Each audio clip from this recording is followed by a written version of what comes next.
Hello बच्चों, आज हम लोग तीसरी कक्षा की हिंदी पाठ्य पुस्तक भाषांजलि का पाठ 10 का प्रश्न उत्तर बनाना सीखेंगे। बच्चों, तो आप सभी अभी पेज नंबर 61 निकालिए।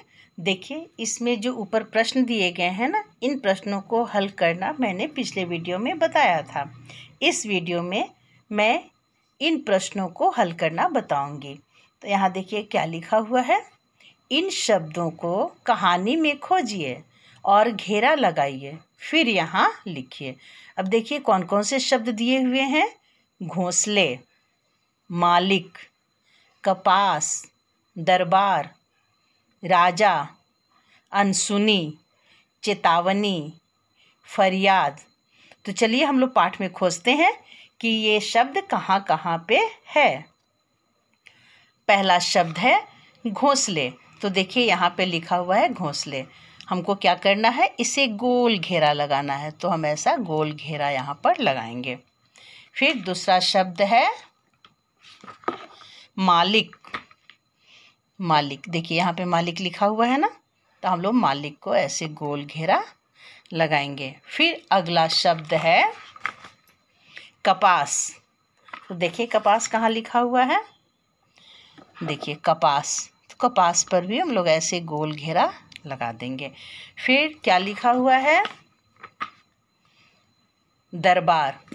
कहाँ देखते हैं पाठ में दरबार, देखिए यहाँ पे लिखा हुआ है दरबार, तो हम दरबार को भी ऐसे गोल घेरा में घेर देंगे। अगला शब्द क्या लिखा हुआ है, राजा। यहीं पे है राजा भी, क्योंकि राजा के दरबार, तो ये है राजा। राजा पर भी गोल घेरा लगा देना है। अगला शब्द है अनसुनी। अनसुनी देखिए कहाँ पे लिखा हुआ है, ये देखिए अभी मैं आपको दिखा रही हूँ। आप भी खोजिए अपनी अपनी पुस्तकों में। देखिए मुझे तो मिल गया, मैं गोल घेरा लगा रही हूँ। आप भी अपनी पुस्तकों में गोल घेरा लगाइए। शब्द मिले आपको, क्या मिल गया ना, ठीक है। अब अगला शब्द देखिए क्या लिखा हुआ है। अगला शब्द है चेतावनी। देखिए चेतावनी कहाँ लिखा हुआ है, आप खोजिए। मैंने तो खोज लिया, आपको नहीं मिला। यहाँ पे देखिए चेतावनी, इसे गोल घेरा लगाइए। फिर और एक शब्द है, वो है फरियाद। चलिए हम लोग फरियाद भी खोजते हैं, कहाँ पे लिखा हुआ है। ये देखिए यहाँ पे है फरियाद, तो हम इसे भी गोल घेरा में घेर लिए। अब तो सारे शब्दों को हमने गोल घेरा में घेर दिया।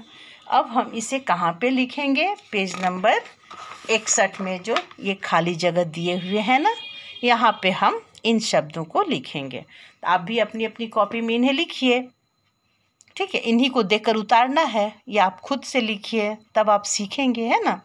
अच्छा, अगला प्रश्न है, वाक्यों के शब्दों को सही क्रम में सजा कर लिखिए। बच्चों यहाँ पे देखिए, एक वाक्य के बहुत सारे शब्द दिए गए हैं, लेकिन जब ये उल्टा पुल्टा लिखा हुआ है ना, कोई भी शब्द कहीं भी लिखा हुआ है, तो इसका कोई अर्थ नहीं निकल रहा है, ठीक है। रोज जाती चिड़िया दाना ढूंढने, तो ये वाक्य नहीं हुआ। वाक्य किसे कहते हैं, शब्दों के सार्थक समूह को वाक्य कहते हैं। सार्थक मतलब जिसका अर्थ हो। ये जो वाक्य लिखा हुआ है, जिसमें रोज जाती चिड़िया दाना ढूंढने, ये सजे हुए क्रम में नहीं है, तो ये वाक्य नहीं कहला सकते हैं। इनको वाक्य बनाने के लिए हमें इसे कैसे लिखना होगा, सही क्रम में लिखना होगा। जैसे मैं एक उदाहरण देकर बताती हूँ, अगला प्रश्न आप खुद बनाएंगे। चिड़िया रोज दाना ढूंढने जाती, ये हुआ सही, है ना। क्या है, फिर से सुन लीजिए एक बार, और आप लोग अपनी कॉपी में लिखिए। चिड़िया रोज दाना ढूंढने जाती, ठीक। अगला प्रश्न है, थोड़ा कपास भी ले आए लौटते समय चिड़िया। आप इसे किताब में खोज भी सकते हैं, लेकिन आप अपनी बुद्धि से यहाँ भरिए। ऐसे किताब में मैं आपको दिखा रही हूँ कि ये कहाँ पे लिखा हुआ है ना, वहाँ से भी आप देख के लिख सकते हैं। देखिए लिखा हुआ है ना, चिड़िया लौटते समय थोड़ा कपास भी ले आई। इसी को यहाँ पे उल्टा पुल्टा लिखा है, उसका कोई अर्थ नहीं निकल रहा है, तो वो वाक्य नहीं कहलाएगा। लेकिन यहाँ पे जब सजा के लिखा हुआ है तो इसका अर्थ हो गया कि चिड़िया जब लौटती थी ना तो अपने बच्चों के लिए उस दिन वो क्या लेकर आई, कपास लेकर आई, है ना। इसका अर्थ हुआ ना, इसलिए ये वाक्य है। तो आपको शब्दों को ऐसे सजा के लिखना है जिससे वाक्य बने, क्योंकि वाक्य किसे कहते हैं, जो वर्णों के सार्थक समूह हो उन्हें ही वाक्य कहते हैं। तो बच्चों ये समझ में आया। अब हम लोग मिलते हैं अगले वीडियो में, उसमें मैं आप लोगों को यहाँ जो प्रश्न दिए गए हैं ना इन्हें बनाना सिखाऊंगी। नहीं, और आगे भी प्रश्न है 3, 4, 5, है ना। इसमें क्या है, फंस गई चिड़िया जाल में अगले दिन। यहाँ क्या हो गया, यहाँ होगा चिड़िया जाल में अगले दिन फंस गई, या अगले दिन चिड़िया जाल में फंस गई। इसका दो क्रम भी हो सकता है ना। हम ये भी लिख सकते हैं कि चिड़िया अगले दिन जाल में फंस गई, या ये भी लिख सकते हैं कि अगले दिन चिड़िया जाल में फंस गई। ये ज़रूरी नहीं है कि पाठ में दिया गया है उसी क्रम में लिखना है। आप देखिए कि उसका वाक्य जो आप बना रहे हैं वो सही है कि नहीं, अर्थ उसका निकल रहा है कि नहीं। तो चिड़िया जाल में अगले दिन फंस गई, ये भी सही होगा। या ये सही भी हो सकता है कि अगले दिन चिड़िया जाल में फंस गई, है ना।